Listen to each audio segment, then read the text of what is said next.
Hello and welcome. Finally a new episode, right?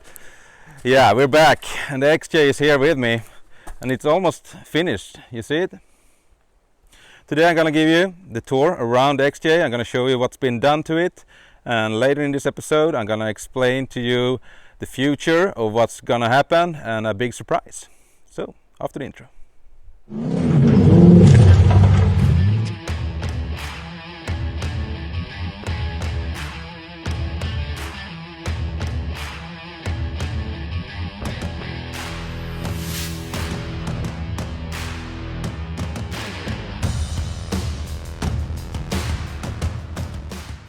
Let's start with the front.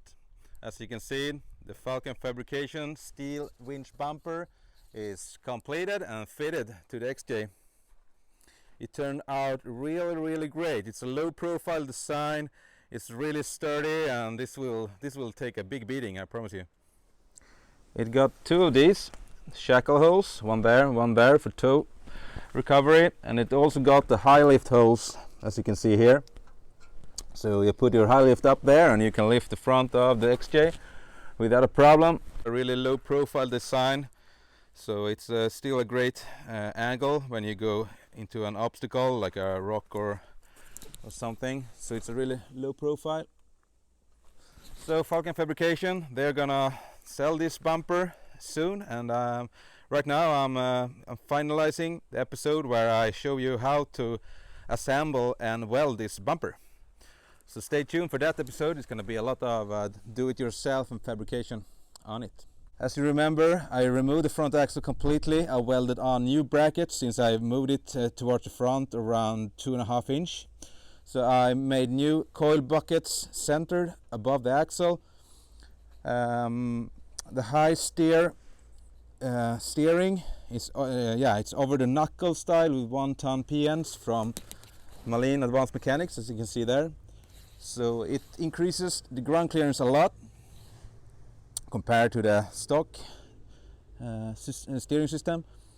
We then have the Rancho diff cover. It's a steel design, really thick, so this will take a beating.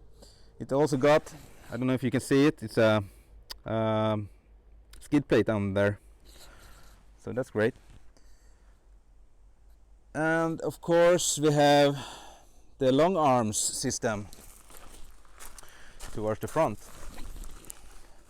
And if you remember, I used Rancho's short arms and I cut them and I sleeved them with this tube, and I converted them to a long arm setup. The cross member is designed by the Russian company 4x4 OK. So it's a 3-piece design. I don't know if you can see it, but if you ever need to remove the transfer case or the transmission, you can remove the middle section there, and the long arms is still in position to the chassis. It's a clever design, easy to work with.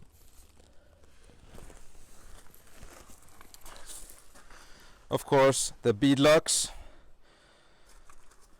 It's a true bead lock, so it clamps tires towards the rim so you can air down the tires without risking the rim is rotating inside the tire. And this one is also from Malin's Advanced Mechanics. It's a nice design.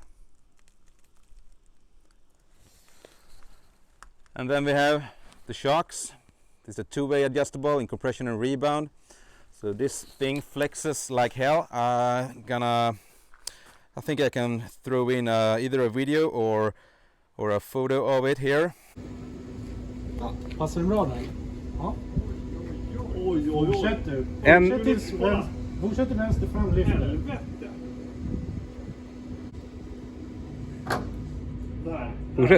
Fortsätt, det var bara fjädern. Fortsätt. Nu börjar det knaka på andra sidan. Nu halkar jag däcket. Ja, nu räcker det. And then we have the roof rack and the roof tent from Outdoor Days. So this is their biggest one. It's the Safari Pro L. Can fit my whole family in there, 2 grown-ups and 2 kids without an issue. So it folds up like that, and then we have this pre-tent around it, so you can have like a protection for weather and rain and so on, or mosquitoes. We can have a look on the sliders here. These are CNC press brake by Marines Advanced Mechanics, and they are welded up to the rockers here and also down to the unibody. So these guys stiffen up the chassis a lot, which is a common issue on the XJs, especially when they get old. The body is so soft, the unibody, so when you flex you can't open the doors and so on. But with this solution, it's that's not an issue. So you can really beat this one up. You can slide the whole car on a big rock or whatever. It's not gonna go anywhere. So these are really nice. So I'm really happy with it, but the big but here, like I mentioned in the beginning, I have like a big surprise or big news. 1 week ago, a dirt cheap TJ showed up for sale, and I couldn't resist myself. I was like, this is too cheap to not to buy, right? So I bought the TJ. Okay, what I'm gonna do with the TJ was my first reaction after I had bought it. I'm gonna sell the XJ, unfortunately, because I can't have both of them.